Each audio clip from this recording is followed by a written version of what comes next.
Like that? You record everything from here. Yeah.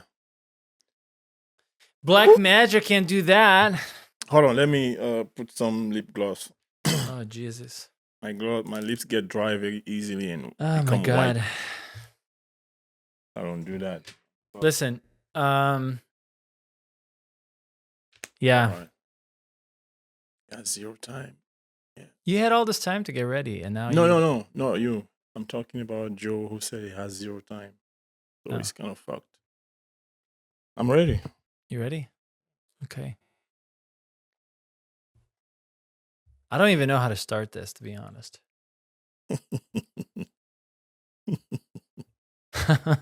That's just a good starting point. It's a good starting point. Yeah. So, Josie, I don't know how to start this. Then everything has become. Well, hello, boys and girls. Welcome back to the Under Korea Now podcast. This is going to be a very interesting episode because, once again, I was here at my house and someone came demanding to be on the podcast. So for the ladies who listen to the show, which is probably 3 of them, Titi's in the house. Titi's back, the ladies' man. Popular demand. The guy who's starving to be famous, huh? Who? You or me? Both. Me. Do you want to be famous though? I don't know if I want to be famous necessarily. I don't do this because I want to be famous. No, that was a joke. No, but that's a serious thing though.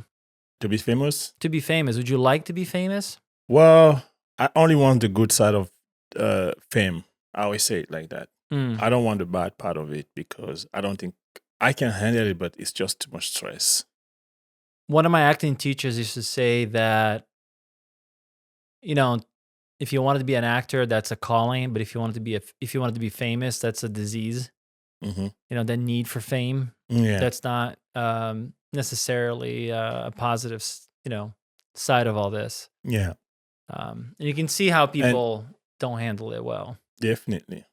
You know. And I can only agree with her. Yeah. And you see a lot of it in LA for sure. You see a lot of it on YouTube as well. I don't know. Actually, maybe that's something to talk about a little bit. I really don't know. I never been to LA. There are certain type of content that I also don't watch. So I don't know. How is it? How is it about with people who wants to be famous and then it doesn't work the way they want it? And I think it depends on the person and depends I went to a school that was very serious about acting. Mm-hmm. So it was different because then, people were there to learn a thing. And and like everybody has aspirations of success and things like that. I think that's normal. But there wasn't a lot of the, I want to be, super famous type of thing. Because you know what it is? It almost becomes like a need. Yeah. A needy thing. It's like a negative vacuum of energy. I hate to use that word incorrectly, but maybe it's not even incorrectly because it does suck the attention from other people. And then the people that want to be famous never have enough attention. So there is that, but it's an interesting thing because I think it's different for everybody, Yeah. But what are you gonna do? Let's say if they want to be, I won't even use the word famous, but if they want to be known by what they're doing, which is a good thing, whether it's good or bad, now the audience or the public has to decide whether it's good or bad to make a choice and whether to cheer them up or to put them down. That's another thing. But I think being famous comes with good part and bad part. Absolutely. Excuse my vocabulary. Well, because here's the thing, right? Like people think that if I'm famous, I'll be rich. And if I'm rich, I can protect myself. Right? Because think about it. if you are famous, but you have no money, that's kind of not ideal because you're going to have people who are going to want to see you, be part of your life, but then you don't have the money for a bodyguard or, you have to go shopping and you have to live life. You know, so I know that usually fame comes with money Mm-hmm. and maybe more so today, but there was a time that I think you could be famous and be broke, as an actor, Mm-hmm. especially. Wow. And that's a really bad spot to be, you know? Mm-hmm. It must really fuck with your head too, if you stop to think about it, If everybody thinks you should be living this life, but you can't. So, yeah, we're going to talk about depressing things today, boys and girls. So I hope everybody took their whatever Zoloft or whatever your flavor Not antidepressants are. Ozempic. I hope so. No, Ozempic is if you want to lose weight. Yeah, but I'm just saying, you never know. People might think it's, I remember one time a president said about during COVID that people should drink bleach Yeah. so he can. You know what I think that was also about? funny. Okay, so here's my theory about that, right? I don't think he said go drink bleach. I think what he said, I think this is what thing happened, right? And I think he was, I'm not Trump's lawyer, but this is what I think happened.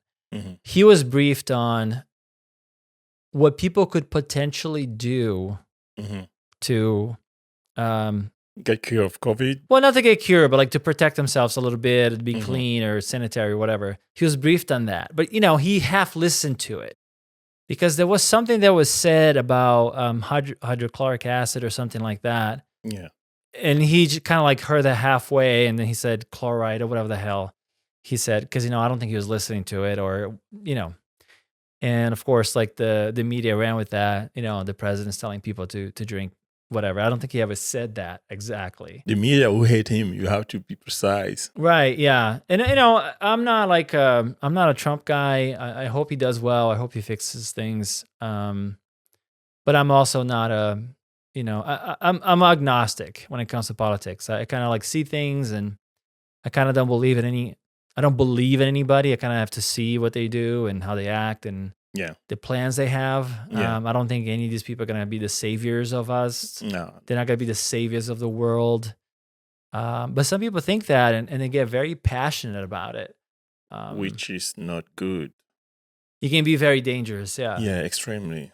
I mean, I don't know if you noticed, but like there are so many relationships that ended because either romantic relationships or friendships that ended because of political divisions. Yeah. Which I think political divisions are natural. Mm-hmm. It's like if you are more conservative or more progressive, that's almost like that's a biological thing. Like some people are more conservative, Mm-hmm. just the way they're built, right? It doesn't mean Mhm. that they want to mess with anybody. Yeah. And some people are more progressive, and that doesn't mean they want to mess with anybody, but that's just the inclination that they have. Mm-hmm. But then what happens is now, because everything is so polarized, we are getting the worst of progressives and the worst of conservatives, Conservative. because they're Yeah. getting so spread apart. And I also think that the radical voices get played, meaning that they get people, they get the eyeballs, they get promoted Mhm. because people watch that, right? Like if I'm saying, hey, everybody should be kind of in the middle and think about things, whatever, that doesn't get any views, right? But if I say, hey, let's go all the way to the right or all the way to the left, that Mhm. gets views. Yeah, it does. So And believe it or not, it's not something that only happened here in the USA. it's happening everywhere. Everywhere, like in my country. And let me tell you, in my country, this is the election year. Oh, Yeah, we will elect our president I think in October something. I can't remember the exact day, but we have something there because we have so many tribes. You know, Mm. here it's not a matter of Democrat or Republican, and we have even more political party than here in the U.S. And it goes some people, and it's funny because those people who are like fueling tribalism, they're literally most of them are literally in abroad. They're literally abroad, so they know they're very well Wait, protected. so you're saying that they are promoting tribalism in Cameroon, but Yeah, these people are not in Cameroon, they're in other countries? they are in other countries, Really? in countries, European country, here in the USA, and you don't even know why they're doing it. I mean, some of them have their candidates that they want to see in power, so it's just a way for them to like they think by promoting tribalism or playing the victim that oh this tribe is being persecuted. It's a bunch of nonsense. I'm serious, bunch of nonsense. And they have people believing in what they're saying, pushing that agenda, and it's just creating like such a big mess in the country where people who actually lives in the country don't even push back a little bit and think twice that okay, what this dude is saying online, he's not even here. How does that affect me? How does that make me be around other people that are not part of my tribe? Because in my country we have like more than 200 and uh, we have more than 300 tribes. 200 So tribes? yeah, Wow. that's how we are. Um, so How it big does. is Cameroon? Say again. How big is Cameroon? I would say it in kilometer because I don't know how to calculate it in. You say Miles. miles, yeah. Well, how many It's kilometers? 400 and 475,000 kilometers.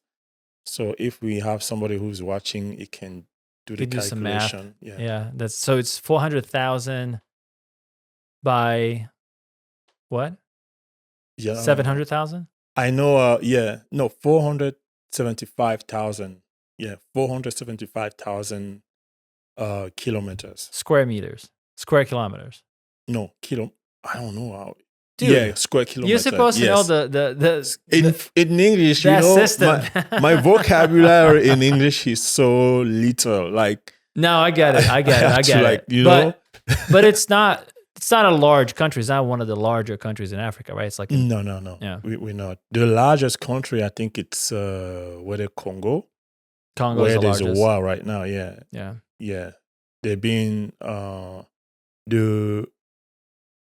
what part of the Congo is being, I think it's east. Yeah, the east part is being invaded by a group called M23, M23 in French.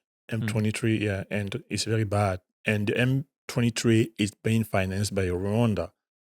And believe it or not, people behind the M23 that are pushing those people to go attack the east part are being financed by Europe.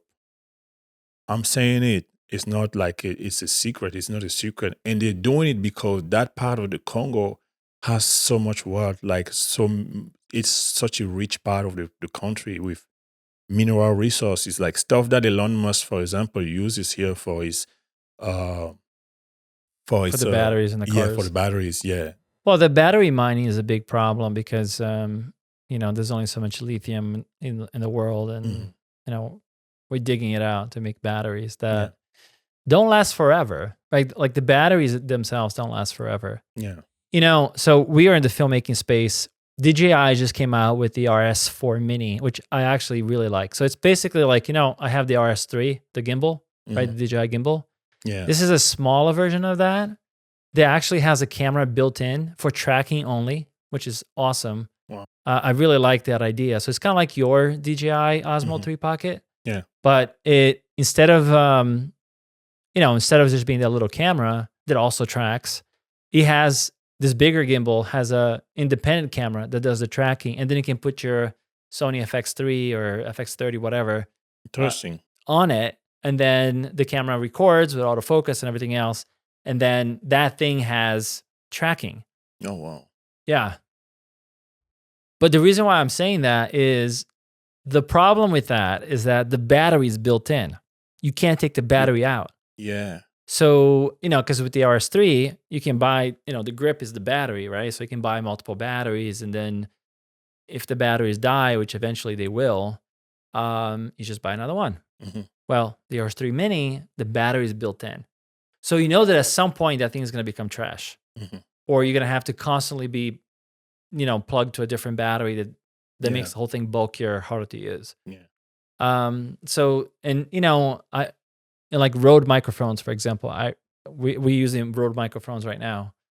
But like the Rode, like you have the wireless Rode Go 2. I also have the GoPro, it's Yeah, not the the GoPro, GoPro, right? the wireless Pro from Well, Rode, wireless Pro. Yeah. which is basically the same format, and both of them have batteries that are not replaceable. So like what happens with that? And I know that Rode came out with a roadmap now that you can actually send the stuff in and they'll replace it for you Mhm. for a charge. Mhm. But You know how much? still, I don't know. But I would guess maybe $50 to have it, put a new battery in. But the same thing happens with our phones. Like the batteries in the phone Yeah. or the iPad, like I have an Yeah. iPad that's a little bit older. It's not holding charge as well anymore. So what's going to happen with that? We're going to have to be constantly plugged into the wall, Yeah. or you're going to have to get another one. Mhm. So like those, I guess the whole thing, the point that I'm making is like, um, these products that we have, they absolutely play a role in geopolitical things, right? Because like Definitely.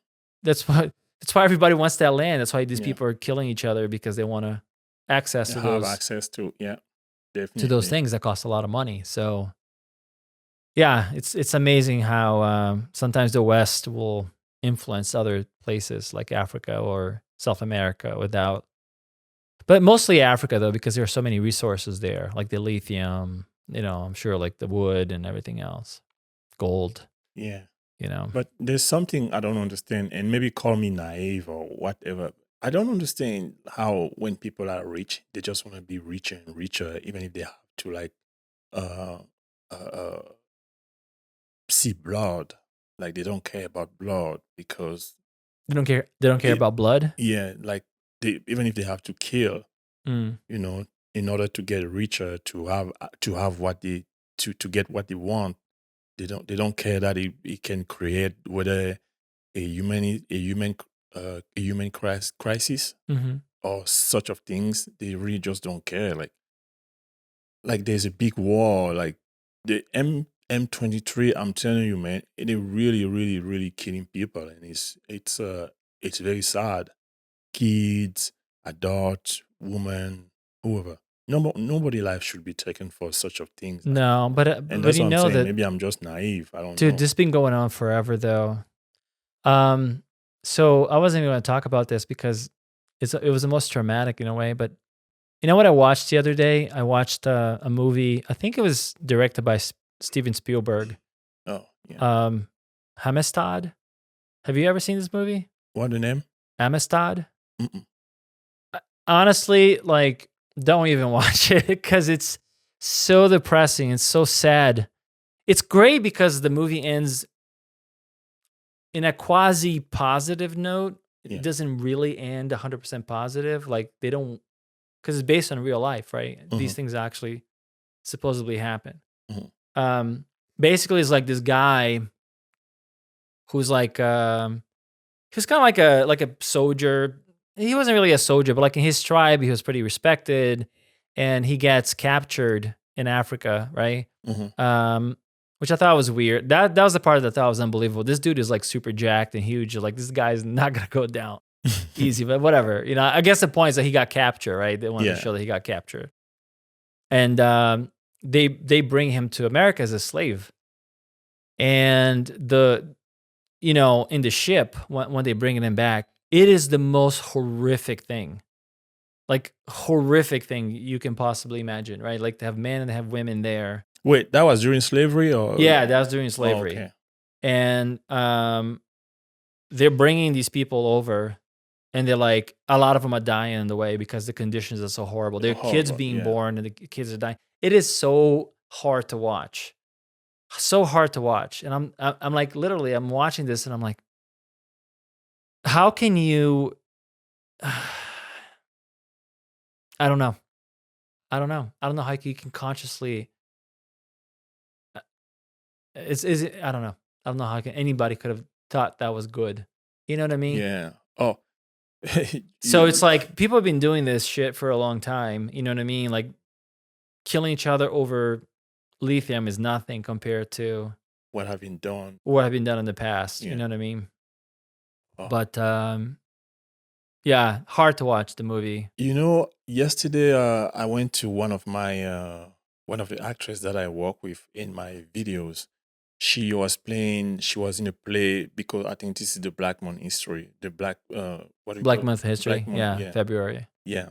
So she invited me to come see her on stage and they were talking it was like the story was about from slavery to today, about black people, like from how they were before slavery started. And it just dawned on my mind, like, what? Hold on. So slavery took 400 years, 400 years before it ended. Well, it How? ended 400 years ago, but like there was periods like we always had slavery. Like Yeah, and I don't know, people can fact check this, but apparently I Korea thought, had slavery for 2000 years. oh Korea was one of yes, the countries that had the longest history of slavery. but Um I don't even my interrogation is like, let's even take the Korea slavery. How in 2000 years you do this and without even having any remorse, like whatever, selling people who literally look like you. right. And that's How? the thing is like I'm like, wow. Can you yeah, it's imagine? Like, I can't still I can't I'm unable to suck it up because how in a world for 2000 years that keep going over and over and over without even people being like, okay, wait a minute, like being a little bit like conscious, like is what we're doing right now is okay? Not like 10 years, but 2000 years. yeah, 2000 years is enough time if you think about it, right? Like how many generations is that? Oh man, Like 20 that can generations? be, Like that's like yeah. the time that Jesus was alive to now. Imagine all of that time where a region was covered. And again, I don't know if this is technically right, so please, if anybody is a historian, Yeah. uh, make comments below and let us know if we're wrong or if we're right. Um, but even like if you look at the Bible, right? I think Mhm, the Jewish people were slaves for a long time. I don't know exactly what the time frames there were, but I think it was for a long time. mhm. Um, so there was that. It always existed, and but here's the thing that people don't get though. It exists today. Yes, It's not gone. it And the thing does. is, like, we can look back in the past and be like, oh, why didn't people stop it? Well, why aren't you stopping it? Right? Like, because it's happening right now. Like, I'm sure there are countries in Africa where it's happening right now. I'm Oh, sure there are people let me being tell you the trafficked. story. In the country in Libya, since they assassinated the Mohammed, I would say Gaddafi because I don't know how to say the Gaddafi. other one in English. Yeah, Yeah. but since he got assassinated, his country is kind of like a no man's land for about slavery.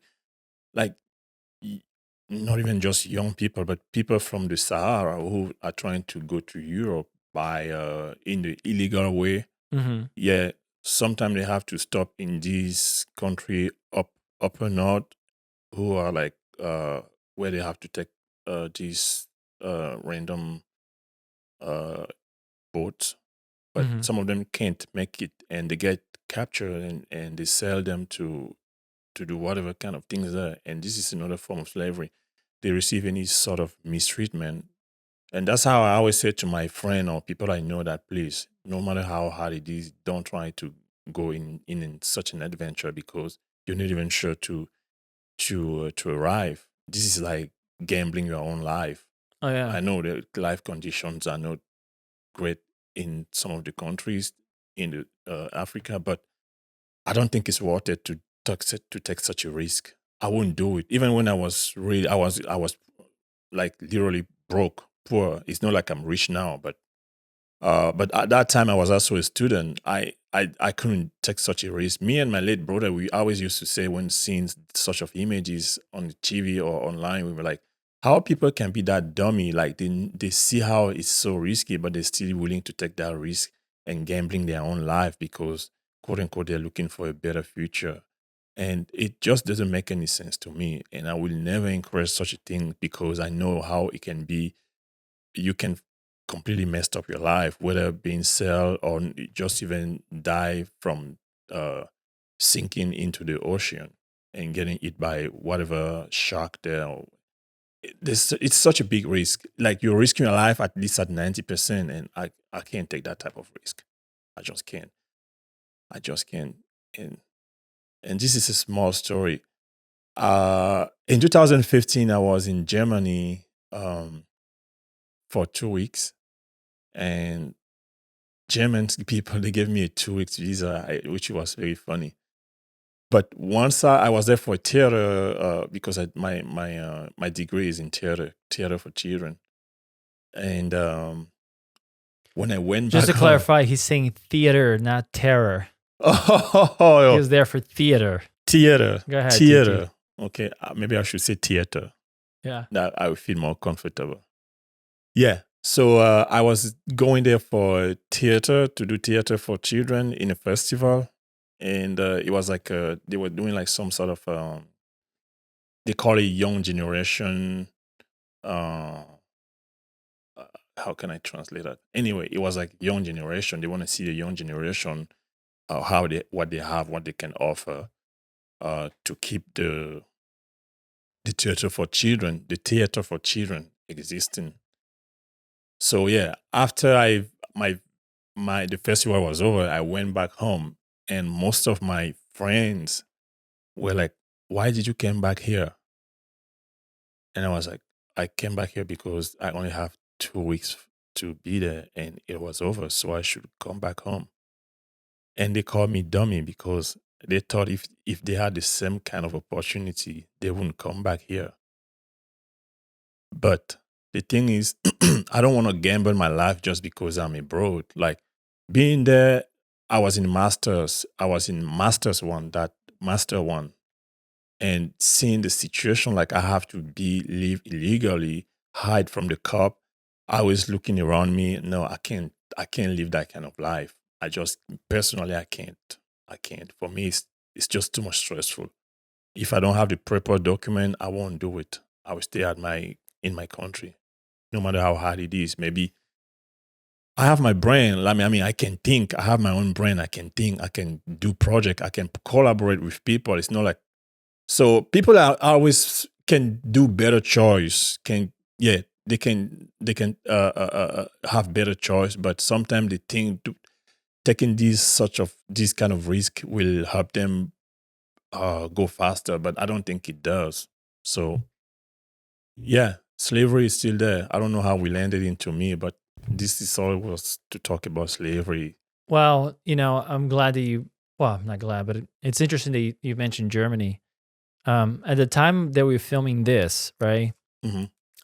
There's a lot of protests going on in Germany right now, today, because, About what? well, they were arguing about what to do with the migrant workers. They're arguing what to do with all these people they're getting, you know, government assistance, Hmm. while the people in Germany are not, and things they're becoming more popular. Not popular, but they're becoming more of like the nationalist movement, Hmm. which is like Germany first kind of a thing is Hmm. it's happening. Yeah. And then of course the argument is that, oh, we're gonna go back to not to the Nazis and all this other stuff, because there are a lot of problems in Europe because of migrants, right? Because a lot of people going to Europe, and crime went up, and all these things they're negative, Hmm. that they are associated with people coming into the country Yeah. illegally, or there's a lot of issues with that, which it's dear to me, like it's dear to you, because I also wasn't born in the United States. Like I'm also an immigrant, so I get it. I get the wanting to go live a better life somewhere else. I get the thing of But not at all cost. not at all cost, Yeah. right? But also, life wasn't so bad for me in Brazil that I couldn't have stayed if I wanted to. So you know what I mean? Like so, and this is the thing. It's hard to systems are going to system, right? Like there is no system that's perfect that's going to be 100% fair for everybody, and that's just a function of systems. Mm. They're not. They're gonna be good people who really deserve asylum. They're gonna be not getting asylum because of a systemic problem. 100%. Yeah. 100% that's gonna happen. Is this the majority of people bad? I don't know. I don't have the numbers in front of me, but it's not fair. Like, you know what I mean? Like these immigration systems aren't fair. Then I don't think they ever will be fair. Mm. So I don't know, but it's interesting to see like the upheaval in Europe, right? Because you already have a war going on in Ukraine. Yeah. You already now Germany is getting they're getting, I don't say they're becoming unstable, but like there's a lot of controversy there. There's a lot of strife within the country, kind of like the way the United States was. Mhm. It's kind of still is, but I feel like things kind of simmered down a little bit now. But so I don't know. It's going to be interesting. It's really going to be interesting what happens in the next 5 years, because it's becoming harder and harder to predict what's going to come next Yeah. in every level. People are waking up. It looks like. You I think don't people are know if I waking have to up? say waking up, but they're trying to be more protective about what they have, because one thing is sure, if you have your wealth in your house that you work very hard to obtain it, you will not just let anyone just come get it like for free, for granted. You know, so I think, and in another point, even if I understand why people are the migration is bad, but they also have to understand that some of these migration they have been causing them because of what they go do in other countries, like create problem, and then Yeah, that's the thing is I was very aware, like when I came here, right? Mhm, When I came to the United States, one of the things I was very aware of was, okay, I'm in a land now where I basically don't speak the language, right? When mhm, I first got here, I was like 14, 13. I really didn't speak a word of English.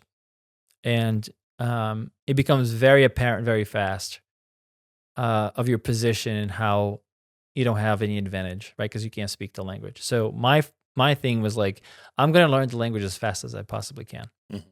And as a child, you come in and you're going to school. You're there like 6 or 7 hours, and then you are immersed in a culture that speaks the language. I think it's easier for kids to kind of learn. So within 3 months, I could carry a conversation, a very basic conversation, Yeah. but I could carry a conversation in 3 months of living in the United States.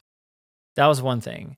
At the time, there weren't a lot of Brazilians around, so I was kind of thrusted into this American, American only lifestyle Mhm. right off the gate. Even though at the time, I was going to school with a lot of Cape Verdean kids, and they also spoke Portuguese, but everybody was learning English together, so it kind of worked out. Mhm. Um, but I was very cognizant of like, okay, if I'm going to live in America, then I want to live like an American. You know what I mean? Because the thing is like, I think it's kind of, I don't know, like you leave a place for a reason, and to coming to another country and kind of impose your culture into the new country. It's hard. Well, I think it's not, it, for me, it wasn't correct, right? Like the thing is like, I wanted to come here because I like the way things are here. Yeah. So like, but I think a lot of people, when they migrate to another country, and there is a big here in Georgia. There's a big Brazilian community, one of the largest I've ever seen anywhere. Mhm. Um, And one of the things that it seems to me is like they want to live like they live in Brazil. They have to adjust a little bit. Right, They exactly. A have to lot of them adjust. don't Yeah. speak English. They just hang out with the other Brazilians and everything else, which is nice because it kind of reminds me of Brazil a little bit. And Hmm. like there are things that are kind of cool, that you grew up with. Yeah. But on the same token, I think is very limiting.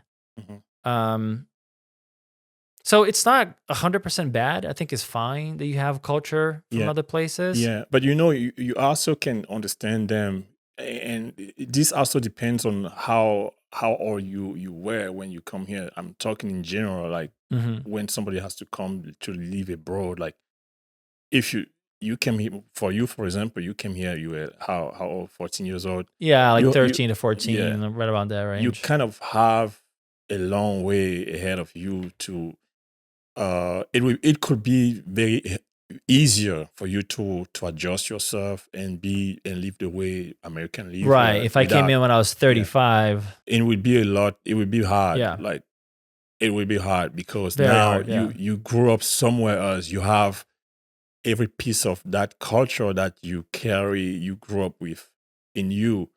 So now coming to another place, like everything is completely different from what you used to live in, even though for some other people it can be like such a good news when they hear that, okay, you now from now on you will live in this country. The excitement is here, but then when they arrive to the place itself and they see the difference, because they weren't ready for such a difference, because nobody told them. I mean, you can't know something that you don't know. It's obviously you can't predict something you don't know. Right. So it can be very depressing, frustrating, uh, mostly depressing, because now the way you used to live your life, maybe let's just say, if you have like in the morning you wake up, you can say hi to a neighbor. The doors of your neighbors are open, and you reach here where doors are closed. You barely see people. It can it can be a big problem. Like it can bring such of depression in you, because now and it will take time. Your friends, people that you used to hang out with, you can't see them anymore.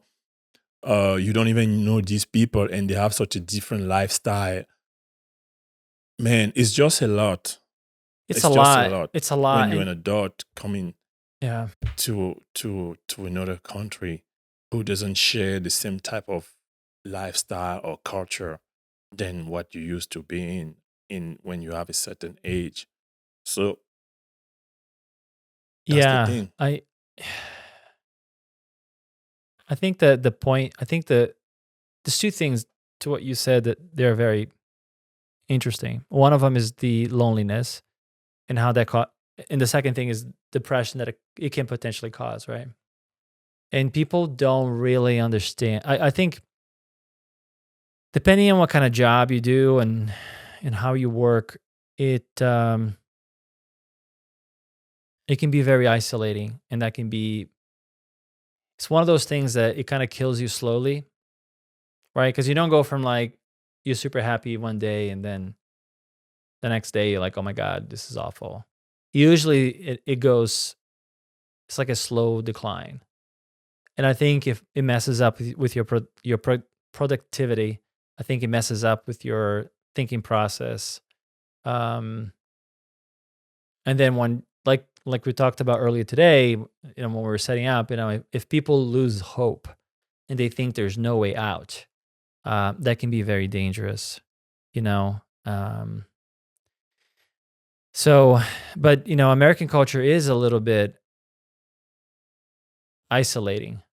Because we have I have like I told you, my friend from Europe is always telling me the same thing, that she lived in London, and in London she talked to a bunch of people and it was fun. She just go out, whatever.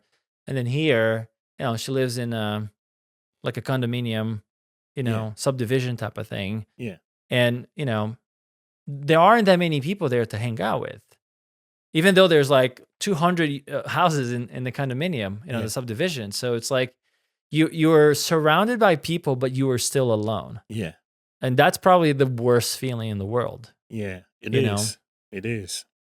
Um, It is. It's the worst one.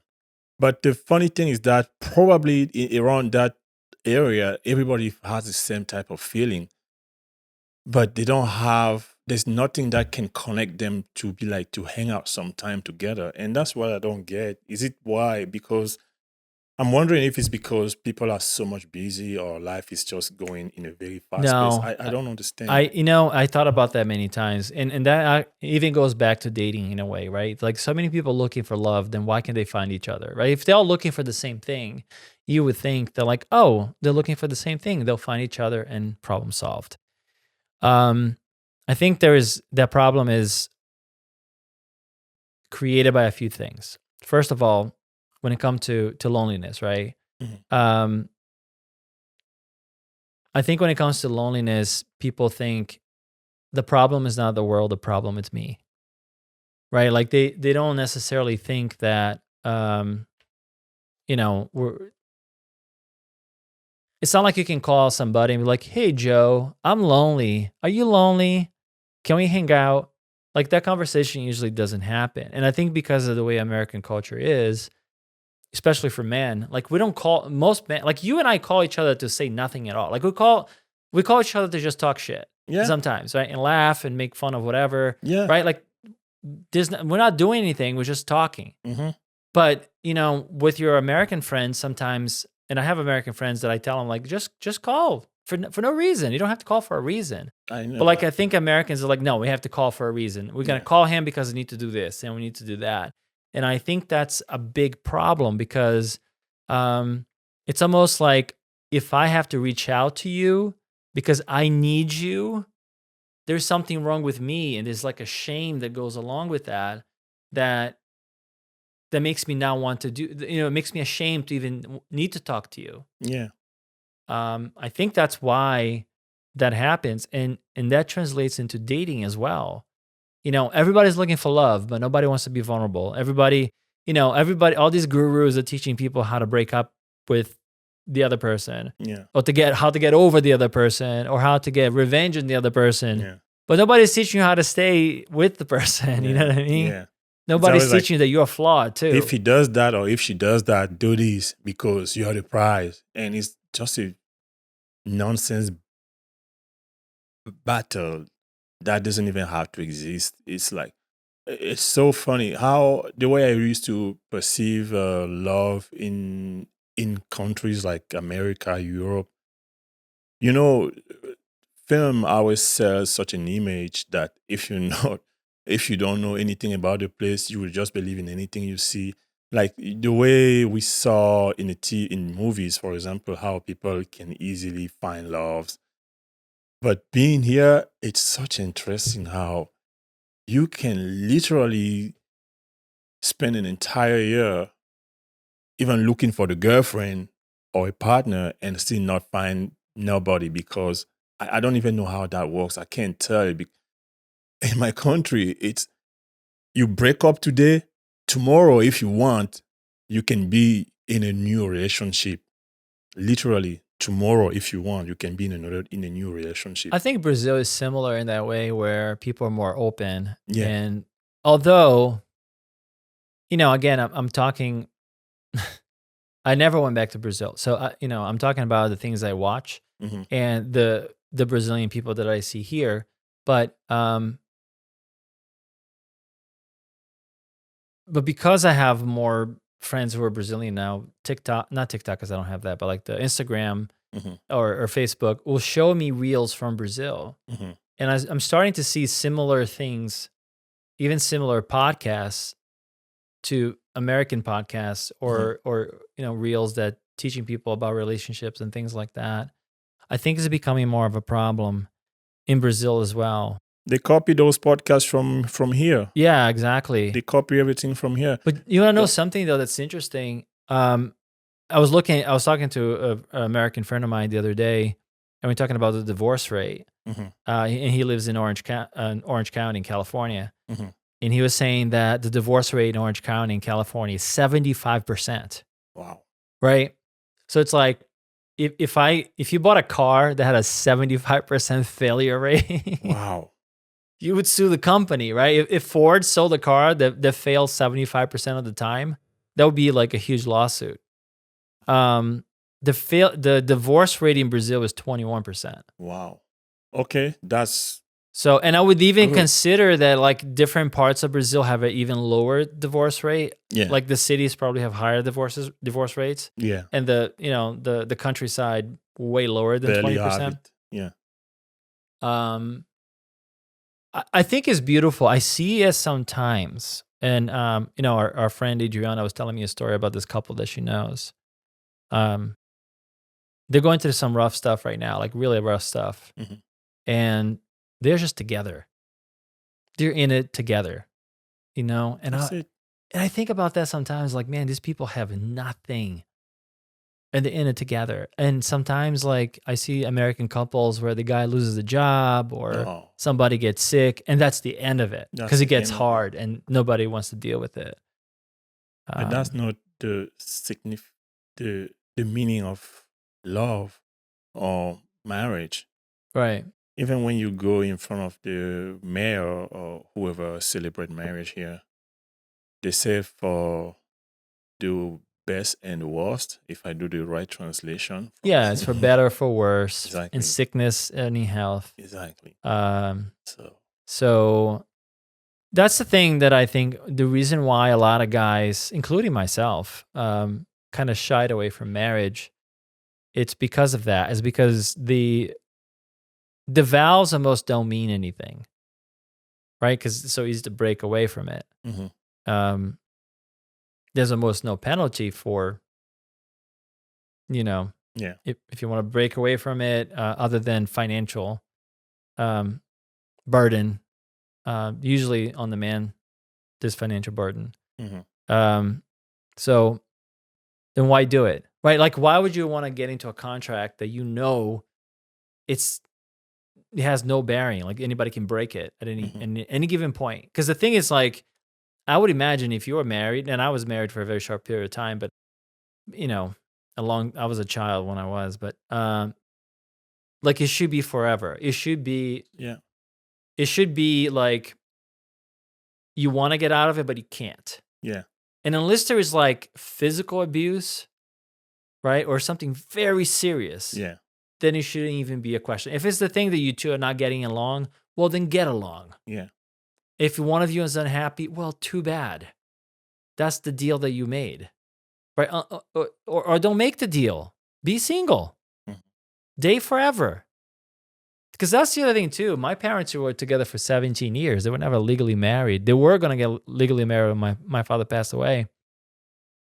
But they were together for 17 years. You see? How many marriages do you see that last 2 years, 1 year? Mine didn't even last 5 years. Exactly. So it's like, how do you know what I mean? Like, And so far, I am the only person in my family to go through a divorce. really? Yeah, which is, What do they think about that? man, myself, it's such I think this is a worst, I always think that is the worst mistake I did, and I regret it so bad. Getting divorced. Yeah.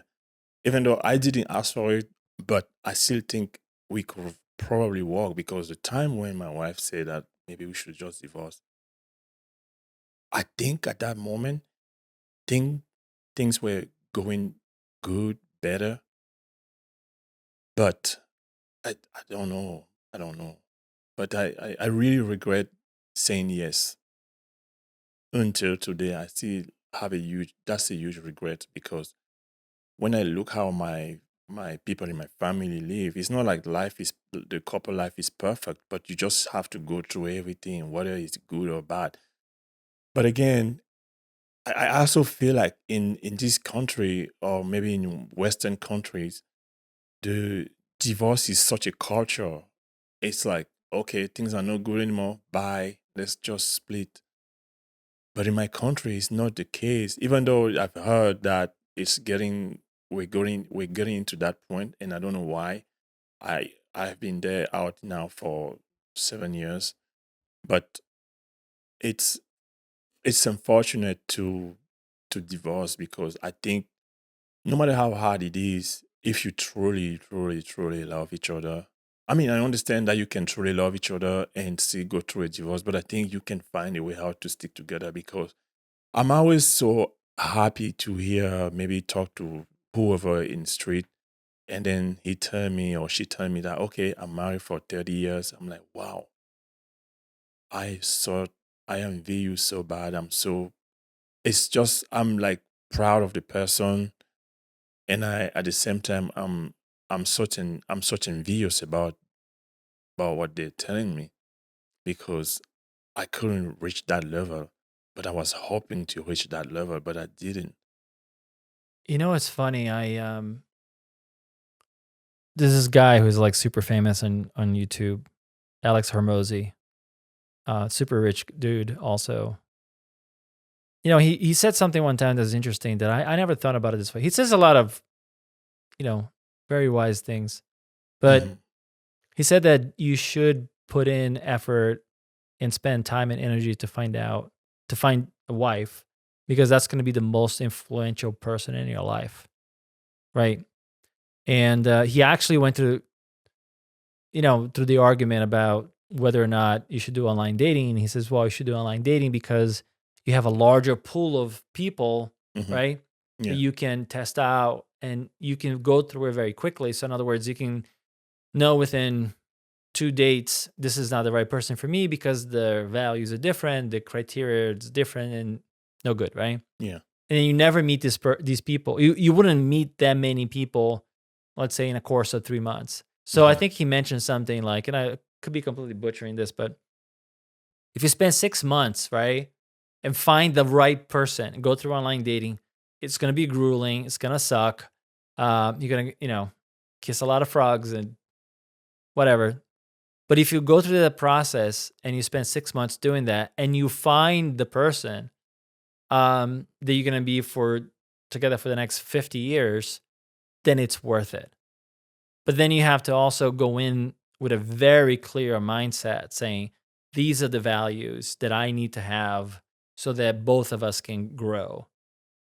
You know what I mean? Like you really have to have a clear vision of what the person, who the person is, not just what she looks like, but also who she is and how that benefits your life and how you're going to benefit her life. And then if she, you know, she's looking for the values that you have, then there you go. That's a match. Yeah. Um, because I put no effort into this. I don't think I have ever put effort into like, you know, finding the right person. And you know, maybe to a fault. I think is like you find women that you're attracted to, and then there's a connection, but that's not enough, Hmm. right? Like the value thing and the way that people work together, I think really is the key. Because think about it, right? Let's say you find a girl that says, "Oh, Chichi, you want to be a YouTuber? Oh my God, that's awesome. I'm behind you 100%. You need this? Oh, you need this done for you? You need that for you? Awesome." And every time you do something, she's like, "Oh, that's great." Or if she says, "No, it's not great now," but sometimes you come back from filming and you're like so emotionally exhausted, Yeah. like you have nothing else to give, Yeah. and then she says to you, no, she says to you like, "Hey, you know what? I know it's hard, but this is it's great. Just keep going, and I got you." That will give you super fucking powers, right? Like that will give you super fucking power. You become Batman, Superman altogether. Cause then it's like at least somebody's seeing you there at that moment that you Yeah. are down. Yeah. Here's the other side of that coin. The other side of the coin is you come home and you're super tired. You're like, Jesus, this isn't even worth it. And she says to you, you know what, Tichi, why don't you get a job? Oh And man. that cuts through your heart, like, Yeah. right? Um, That's not something you want to hear at that moment because if you right. already made a choice of what you want to do, what makes you happy, and then on the other hand, you have a partner or someone beside you who's not being supportive of what you're doing, I don't, Right. I don't know. I don't She know. has to believe in it too. Yeah. And that's Maybe, it's hard though. It's hard to get somebody to believe in the thing. yeah. But Um, maybe also you have to. prove her that she's not that she's wrong, but that your choice is what you believe in, and you firmly believe in what you're doing, and you know that some days it will help you. It will help you, or people will acknowledge you from what you chose to do. So, and you know, Yeah. s- Here's the thing too, and mhm. I'll It's say, like yeah. Go ahead. it's like sometimes with parents, Hmm. how this is something that you can commonly see in my country, where the child maybe makes a choice, and his parents are like, no, if you do this, what you're doing, you have to leave. You have to leave the house, because we this is not what we just expect you to become, or to it's not the route we want you to take. We want you to be whether a doctor or a lawyer or a teacher, instead of being quote unquote a YouTuber. So now it's you also at some point to prove to your partner or to your parent, if I do the correlation, that what you choose is what you're really passionate about it, and you can be someone tomorrow. From You can have a life from what you chose to do, that it could probably or potentially even be better than a lawyer or a doctor life. There was a time in my country where we have our legendary player. I call him Samuel Eto'o. He's a soccer player. Soccer is such a popular sport in my country, and in many countries, even in South America and other countries in Africa. Brazilians like it a little bit. Yeah, no, Brazilian. Oh man, come on, Brazilian is like Brazilians are fanatic about it. Yeah. yeah, I'm the only extremely. Brazilian that doesn't know anything about soccer. And I'm surprised that you I don't know know. nothing about They- soccer. that's Look why at they this took. guy. He knows nothing about soccer, I which know there is is so a thing. surprising. There is a thing called soccer. Soccer. I know that. I know that some people like it. Wow. Yeah. Well, that's why they kicked me out of the country. What do you think happened? They're like, we're gonna take your passport right now, and you are never to come back. Yeah.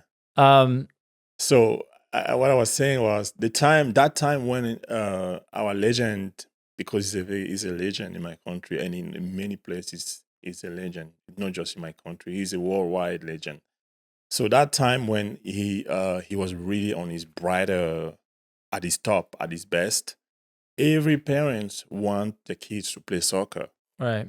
just because of him, you know. Mm-hmm. But at that time himself, to be where he is, he has to prove to his parent that he was worth it, what he was doing, and that's what he wanted to do. He didn't even go far with school, because he was so everything in his mind was only about soccer, soccer, soccer. But until he became that legend, that famous player, that his parents were like, oh, okay, now we will just go by your choice.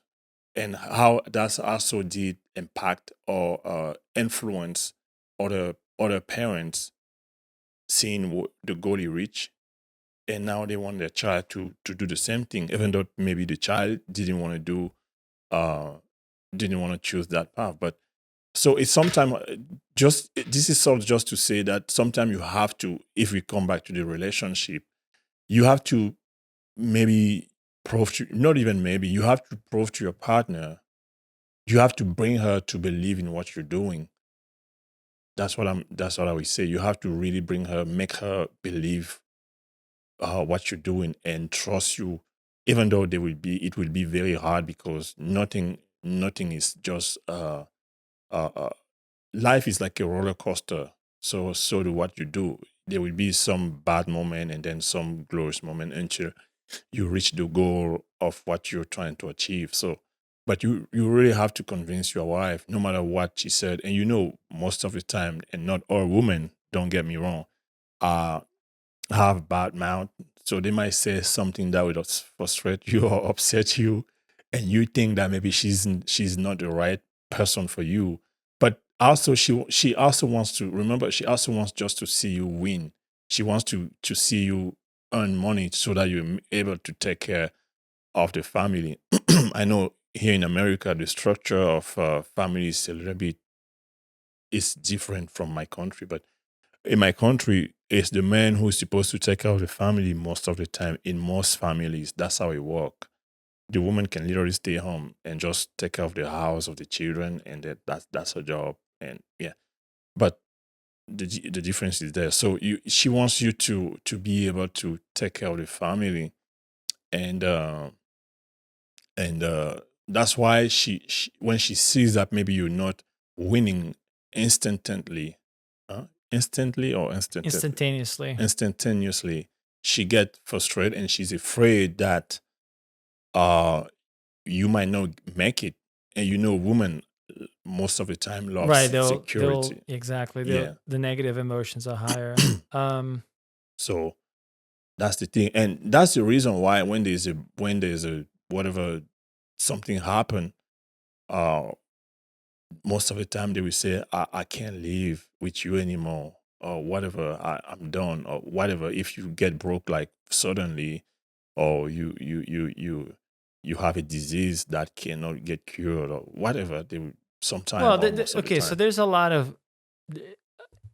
First of all, I agree with the differences there, right? Like, and I definitely agree that not everybody deserves to be believed in, Hmm. and this is really harsh, right? But Hmm. um, there's a certain amount of talent, there's a certain amount of hard work, there's a certain amount of courage that you have to have, and maybe if people don't have that, it's like one of those things. Like if you're delusional about it, if you think it's gonna just happen, if you don't learn from your mistakes as you're doing this, if you don't view it like a job, um, you know, um, yeah, maybe you don't deserve to be believed in. Hmm. So some people are correct to say don't do it. So there is that. There's also the fact that people maybe realize that this is difficult, or better yet, they don't understand it, right? Because like if you try to explain what you're trying to do, like sometimes I talk to my mom and I try to explain to her the goals I have, and sometimes I don't understand it. So how can she understand it? You know what I mean? Like we're expecting people who are older, who are not into this field at all, who only see like the very successful people. Yeah. They only see the tip of the iceberg, and then they don't get how much work goes into it. They don't get what it takes, and then we're expecting them to get it. Like you know, like they may never get it. Hmm. Um, so there's that. But yeah, TT, I just realized something. What? Um, I think I left that thing on. What? We can cut it. Just a second. Like where I was making the chicken, Yeah. that thing is still on. So I have to Should I turn it just off. unplug it? Yeah, just unplug it from the red cord.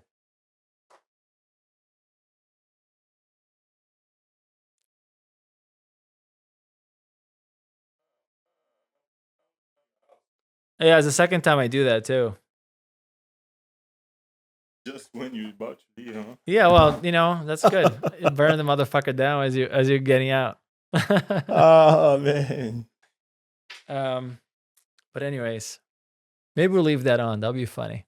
That would be pretty funny. Yeah, we're getting all intellectual. Meanwhile, the chicken is burning the house down. Yeah. Where were we?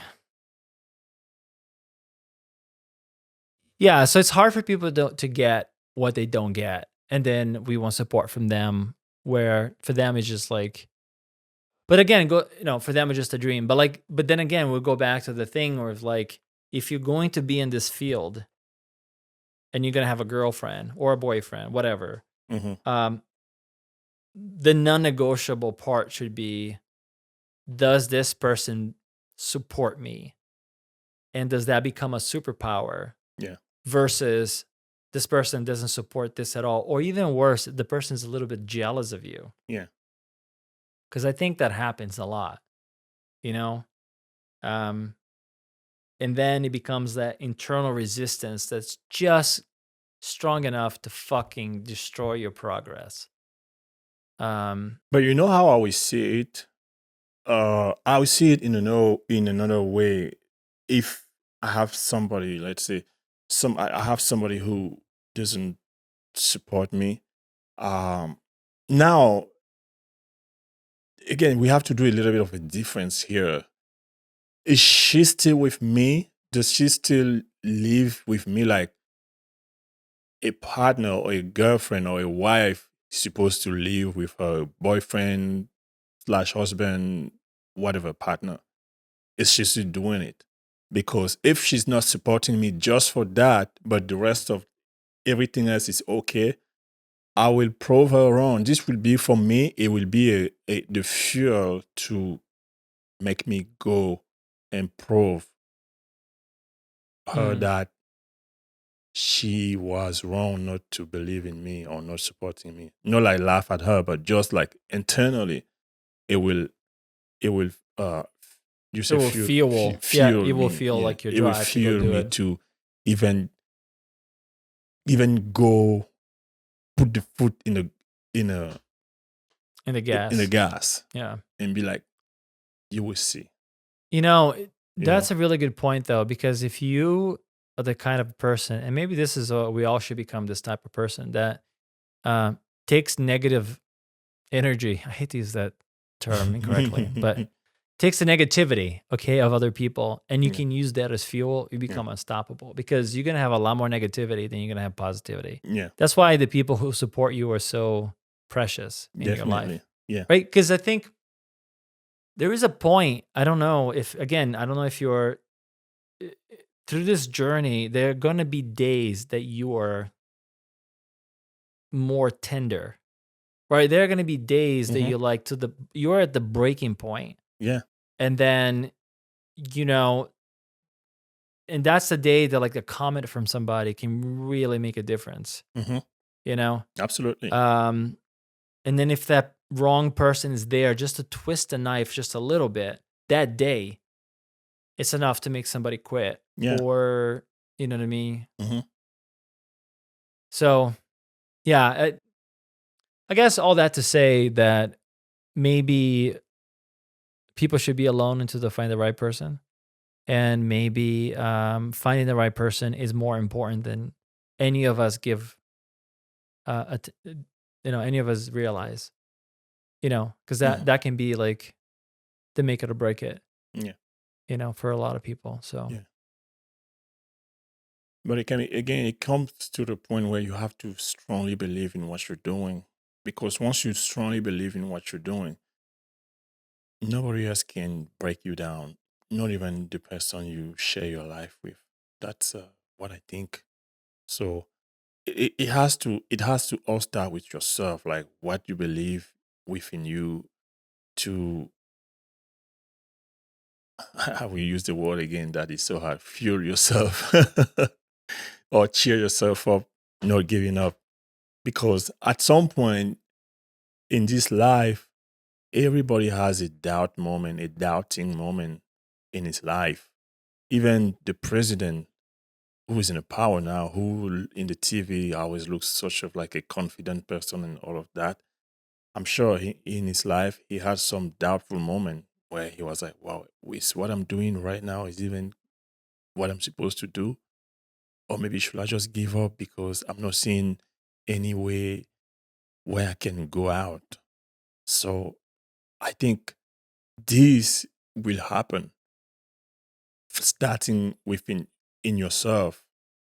Now, even somebody who doesn't even clearly see where you're going, the person will doubt you even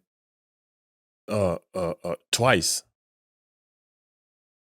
So that's why I'm saying it's always good that yourself, you're already like motivating yourself. You're already motivating yourself so that no matter what people say around you, it you doesn't keep matter. focused. Yeah, it doesn't matter.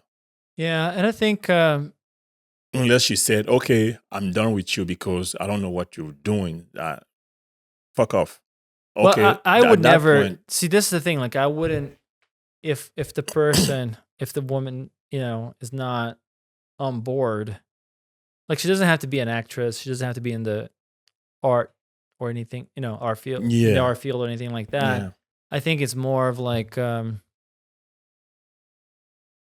I don't know, like people need a soft place to land sometimes, and Mm. it's nice to have that. Mhm. Is it?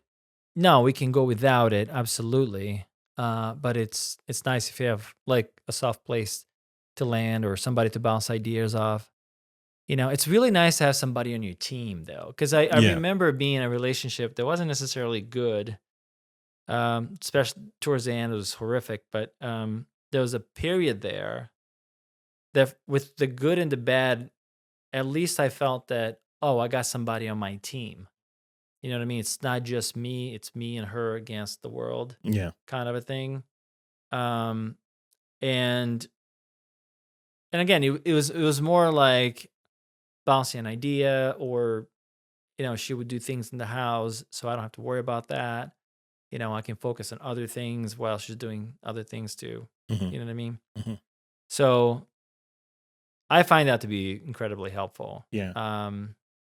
But if I had to, but I also had things, relationships that in the past where, you know, uh, this one particular woman was very much against what I was doing. And I was like, then this is not going to work because it's like, I'm going to do this with or without you. Yeah. And if you're against this is so hard that you're just going to slow me down. Mm. Or, I'm like, I have to fight with you about this as opposed to doing the thing. Yeah. I don't know. Anyways, I guess the point is, be very careful who you bring into your life. Even friends, Yeah. not just Yeah. romantic relationships, but Mhm. even friends can do that. Yeah. But Fortunately, I never had friends who don't believe in what I'm doing. that's good. They just keep. Well, that's good. They just keep You're lucky. sharing. Well, you gotta find Well, crazy. I friends don't think you like disbelieve what I'm doing. Well, you gotta find crazy friends like you, like the same Yeah. flavor of crazy. And it's always good when you're doing similar things. Yeah. That really helps to like keep. It doesn't matter whether you do the same kind of things or not. But if you're just there to like, hey, don't give up, whatever, don't give up, keep pushing, even specifically in a hard moment, because what we will always have hard moments. So Here's the thing, right? The mhm. time for you to be a badass motherfucker is during the hard moments. Yeah, Like, you know what I mean? Like, there's no excellence in the good times. yeah, Like, the time for you to be the man or the woman is when shit hits the fan. yeah, And it's not pleasant. I think Mhm. I being the hero sucks.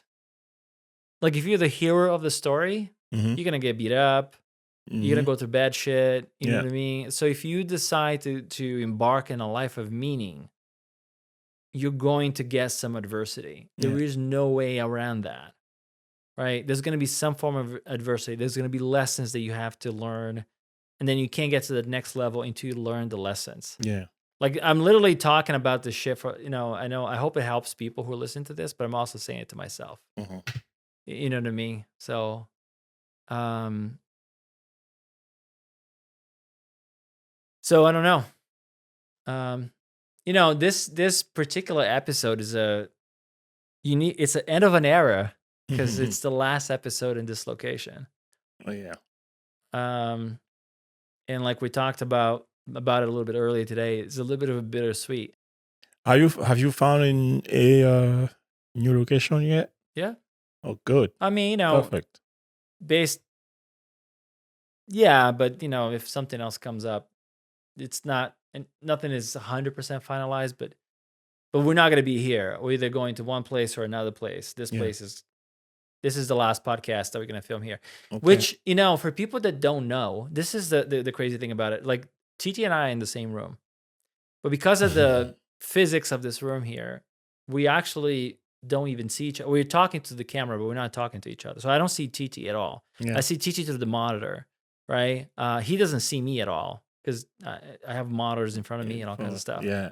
So the new place is bigger, and the new place I want to set up something where it's more suitable for like a conversation if people are in the Atlanta area. Mm-hmm. If they are on other parts of the world, then we do the virtual thing, which is very similar to what we're doing right now. But the funny thing is, I use a teleprompter when I'm doing like the remote interviews. Like I talked to somebody in Pennsylvania the other day. I talked to somebody across, Drew, who we both know. Mm-hmm. He's completely opposite side of of the city, so he didn't come here. But when I'm remotely interviewing people, I'm actually using the teleprompter, so I can see the person and the person can see me. Mm-hmm. But like when we're in the same room right here, we can't see each other, which is so fucking crazy, right? Yeah, absolutely. So Absolutely. the new location will fix that issue. And it will be bigger. It will be a bigger place, so Yeah.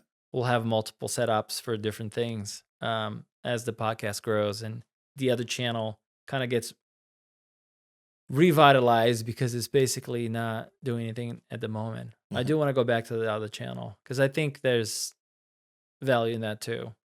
The other channel, which one?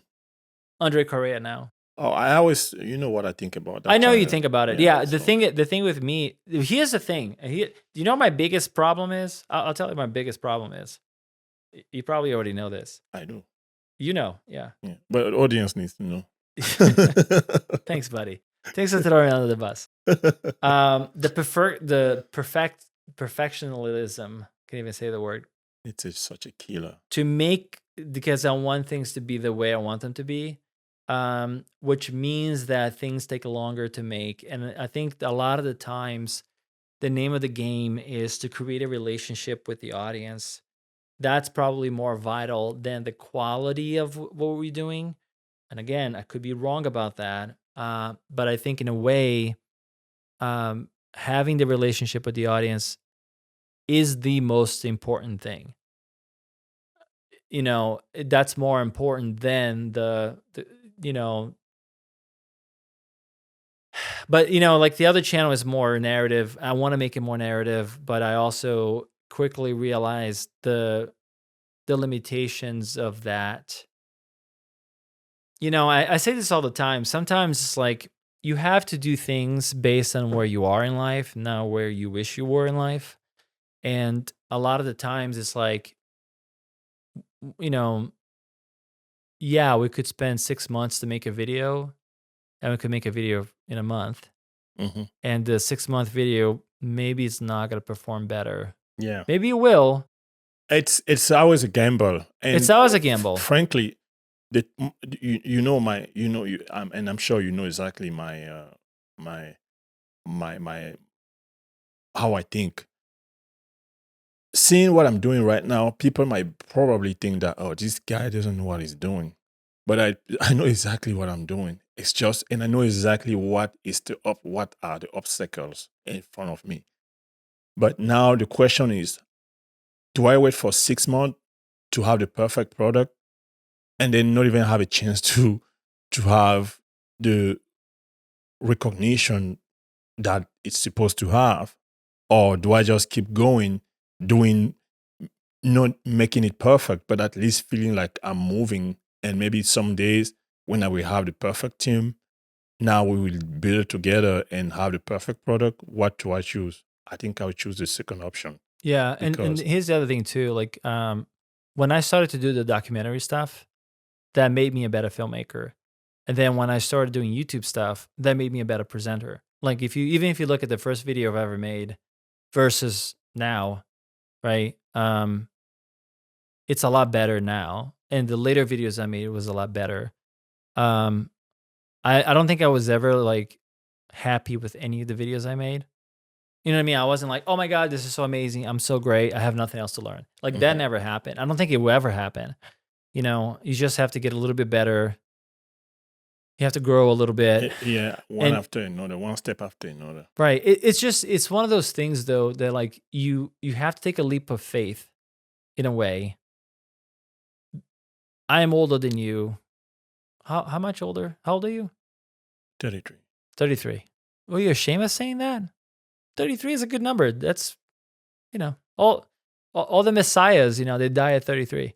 I am 40. I'm going to be 48. So I'm 15 years older than you are. I think that, how can I say that? I think specifically for my generation, right? We didn't grow up with some of these things.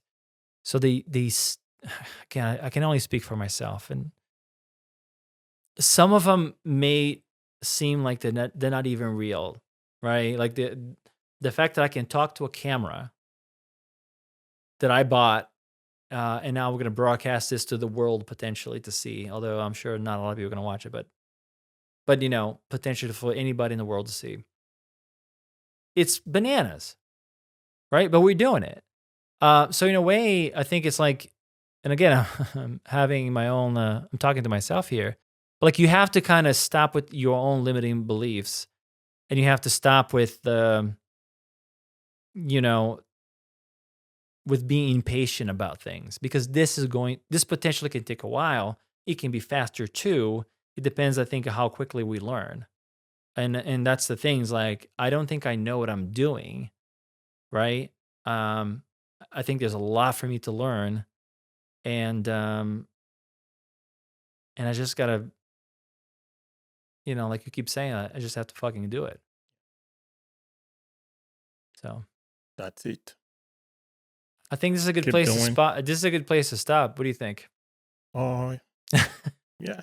Talked a lot of we talked about Germany, talked about immigration, Yeah. talked about slavery, we talked if kind of people a say you should have like a podcast is about one specific thing, we already doing everything wrong.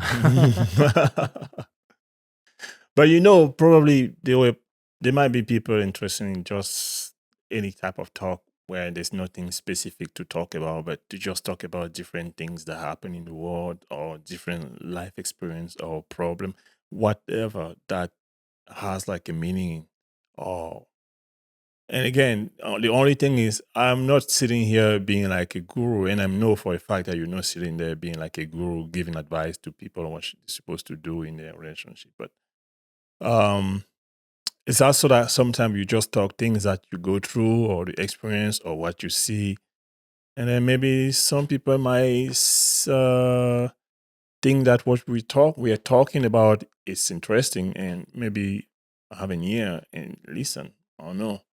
Yeah, I think here's the thing too.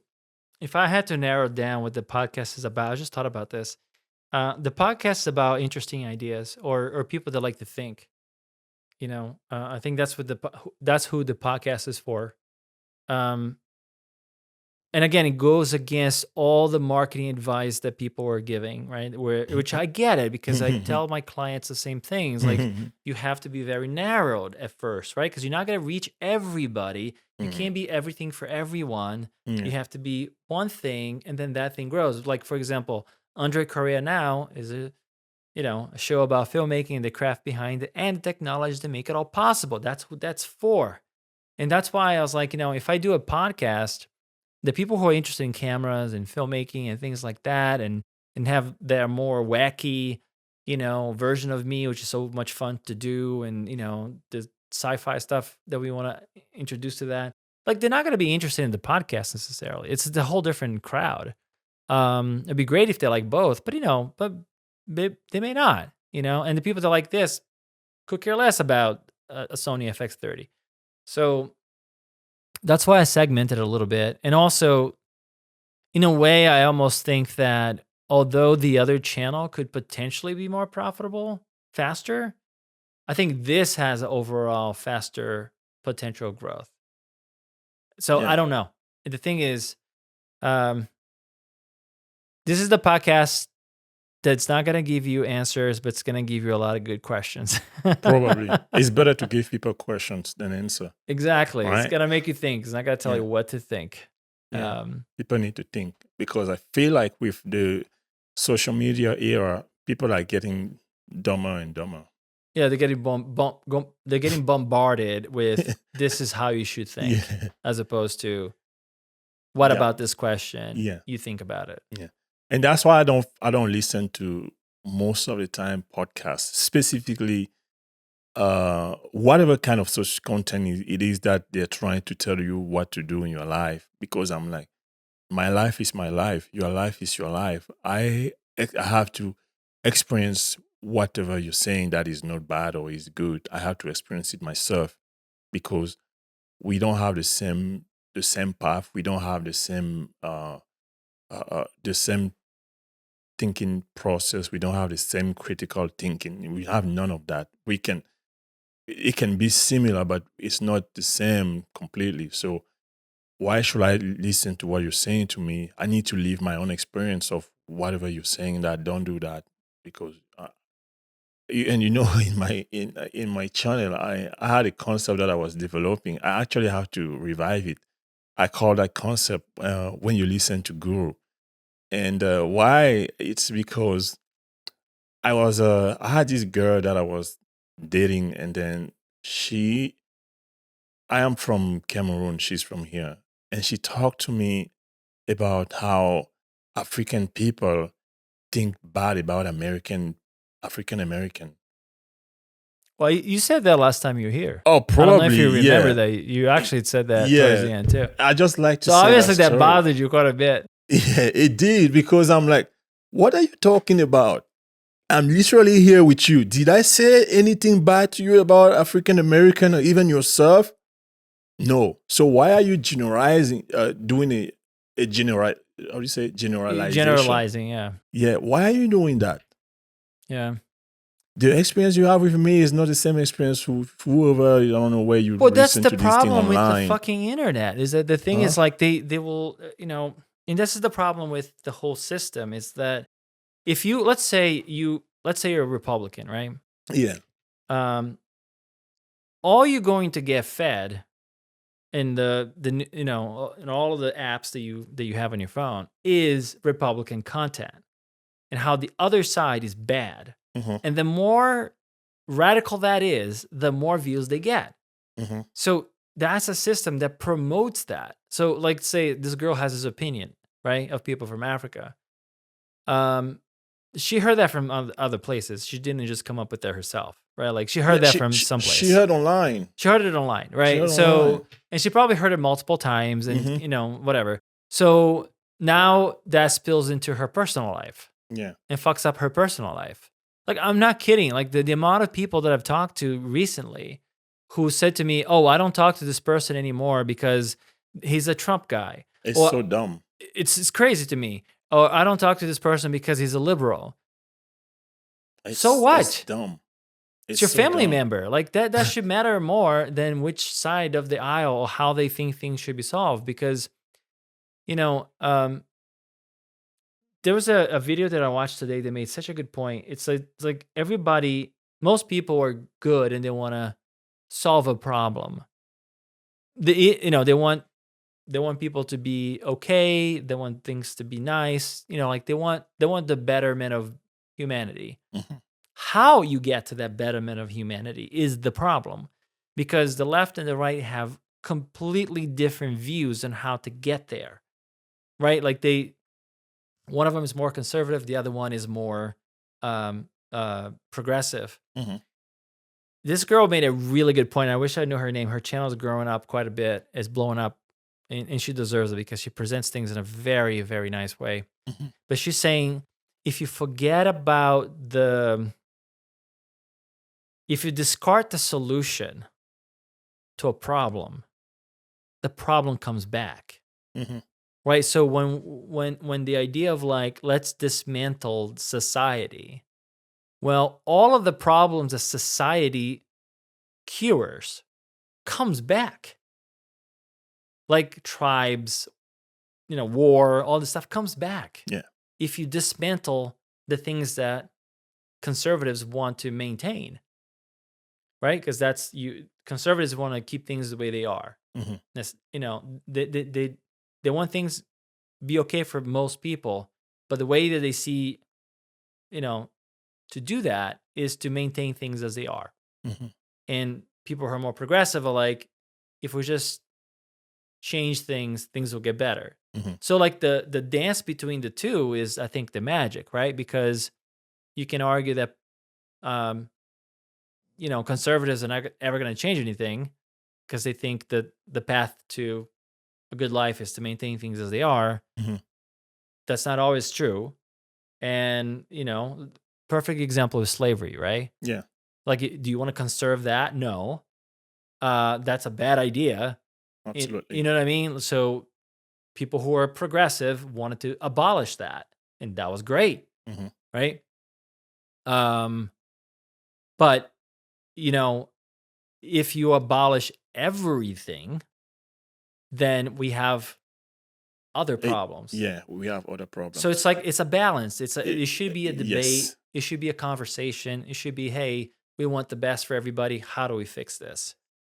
It shouldn't be like you are evil and you're against me and you're my enemy and I'll never talk to you again. That is the least productive, most undemocratic way to go about it. Andre Correa for president 2030. Actually, I cannot be president. I can be governor, but I cannot be president because I wasn't born in the US. Sorry, guys. So we'll leave it with that. Titi, for the women in America, where they can find you? Where they can find me? Yeah, what's your handle online, man? Well, they just have to go to my channel, and there's an email there that will lead them to me. What's the name of your channel, though? Yeah, Titin 5707. TITINE 5707. Okay, do you know that you can change the name of the channel, right? Yeah.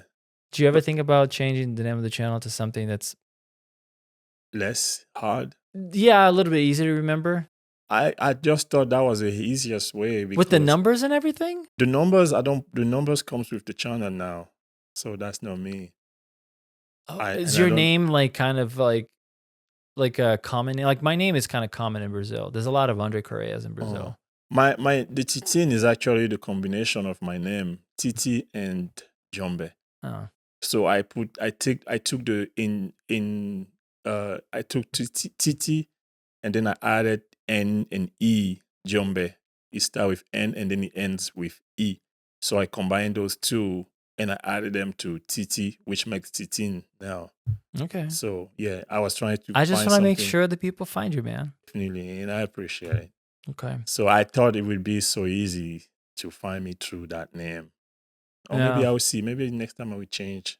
Maybe I will put Titi, TITI.